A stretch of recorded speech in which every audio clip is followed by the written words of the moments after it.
სვიმონ მეფე როდესაც თრიაქის ზემოქმედების ქვეშ იყო, ქორფამწვანელი მოუნდა თავის ერთგული ჯარისკაცები გაგზავნა მის მოსატანადო და იქ ოსმალებმა ამოხოცეს.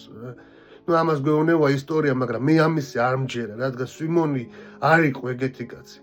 სვიმონი მიყვარს ძალიან, რათა ელი თავის ცხოვრება საქართველოს შეწირა, ხმალი არ ჩაურღია ქარქაში და თქვენ გჯერათ, რომ ეხლა თავის ერთგულ ჯარისკაცებს ესეთ გასაცდელში ჩააგდებ და საკუთარი სიამოვნების გამო? ერთმა გამომწერმა კაი კომენტარი დამიწერა ამის შესახებ რა. როდესაც ვახშმობდა სვიმონი, ხო, მაშინ თქვა რომ რა ცხოვრება არისო, რომ ჩვენს მიწაზე ქორფა ბალახი ვერ გვიჭამიო რა და ეს გულზე მოხვდათ ქართველ ვაჟკაცებს, ჩვენ ჯარისკაცებს და გაავარდნენ მის მოსატანად რა, რას ქვია ჩვენ ქვეყანაში ბალახი ვერ გვიჭამიაო რა.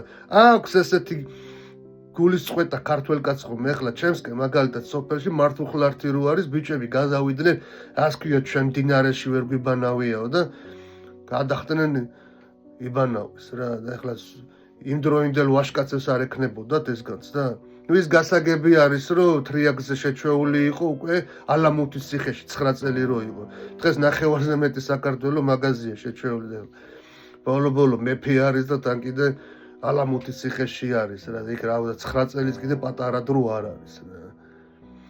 ამიტომ ეს შავი წერტილი არ მიყვარს რომ მოსდევს მას რა და სვიმონს როდესაც ვახსენებ ხოლმე ყველა მაგას მეუნება რომ მან თავისი ერთგული ჯარისკაცები ამოახოცინა რა. ამ დროს დაარქვეს დელი.